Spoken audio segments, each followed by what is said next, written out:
India പേരെടുത്ത് വിമർശിച്ച രണ്ട് രാജ്യങ്ങളുണ്ട്. പ്രധാനമന്ത്രി നരേന്ദ്രമോദി ആയിരുന്നാലും നമ്മുടെ സൈനികരായിരുന്നാലും സൈനിക മേധാവികളായിരുന്നാലും വാർത്താ സമ്മേളനത്തിൽ ഓപ്പറേഷൻ സിന്ദൂറിന്റെ സമയത്ത് പേരെടുത്ത് വിമർശിച്ച രണ്ട് രാജ്യങ്ങൾ. ഒന്ന് ചൈന, രണ്ടാമത് തുർക്കി. അതായത് നമ്മുടെ പിന്നിൽ നിന്ന് കുത്തുന്ന രാജ്യമായിട്ടുള്ള തുർക്കി.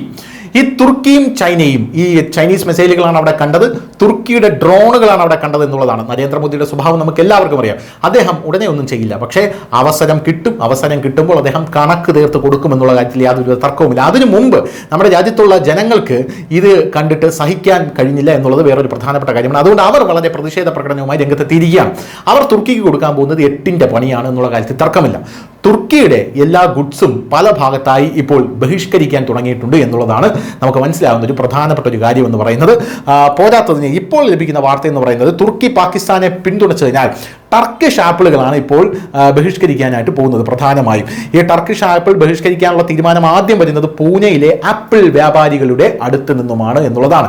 ഇത് കേൾക്കുമ്പോൾ ഇവിടെ തുർക്കി അനുകൂലികളും ഉണ്ടല്ലോ, പാകിസ്ഥാനെ അനുകൂലിക്കുന്നവർ തുർക്കിയെ അനുകൂലിക്കും, പ്രധാനമായും സുഡാപ്പികൾ. ഇവർക്ക് വലിയ സന്തോഷമാകും. തുർക്കിയുടെ ആപ്പിളുകളൊക്കെ ബഹിഷ്കരിച്ചാൽ എന്ത് സംഭവിക്കാനാണെന്ന് അവർക്ക് ചിലപ്പോൾ തോന്നും, പക്ഷെ പലതും സംഭവിക്കും എന്നുള്ളതാണ്.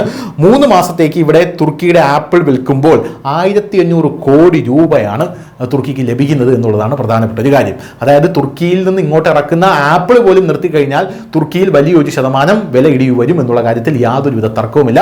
നമ്മുടെ ആപ്പിൾ വ്യാപാരികൾക്ക് പോലും ചിലപ്പോൾ തുർക്കിയെ മുട്ടുകുത്തിക്കാനായി സാധിച്ചേക്കും എന്നുള്ളതാണ് ഇതിൽ നിന്ന് നമുക്ക് മനസ്സിലാക്കാൻ സാധിക്കുന്നത്. തുർക്കിയിൽ ഭൂകമ്പം ഉണ്ടായപ്പോൾ അവരെ ആദ്യം സഹായിച്ച രാജ്യം ഏതായിരുന്നു എന്നറിയാമോ? അത് നമ്മളായിരുന്നു, നമ്മുടെ ഇന്ത്യയായിരുന്നു. പക്ഷേ അവർ പാകിസ്ഥാനെയാണ് പിന്തുണച്ചത് എന്നുള്ളതാണ്. ഭൂകമ്പം വന്നപ്പോൾ ആദ്യം ഓടിയെത്തിയത് മാനുഷിക പരിഗണനയുടെ പേരിൽ ഇന്ത്യയാണ്. എന്നാൽ നമുക്കൊരു പ്രശ്നം വരുമ്പോൾ അല്ലെങ്കിൽ ഒരു വിഷയം വരുമ്പോൾ അവർ പിന്തുണയ്ക്കുന്നത് നമ്മുടെ ശത്രുക്കളെയാണ്. ശത്രുക്കൾക്ക് നമ്മുടെ സിവിലിയൻസ്, അതായത് ഈ സപ്പോർട്ട് ചെയ്യുന്ന ഈ സുഡാപ്പിയുടെ തലയിൽ വരെ ഇടാനുള്ള ഡ്രോണുകൾ പാകിസ്ഥാന് തുർക്കി കൊടുക്കുന്നു എന്നുള്ളതാണ് പ്രധാനപ്പെട്ട ഒരു കാര്യം. ഇനി അത് നടക്കാൻ പോകുന്നില്ല. തുർക്കിയെ ബഹിഷ്കരിക്കാൻ തന്നെയാണ് ഇന്ത്യക്കാരുടെ തീരുമാനം. News desk, news India Malayalam.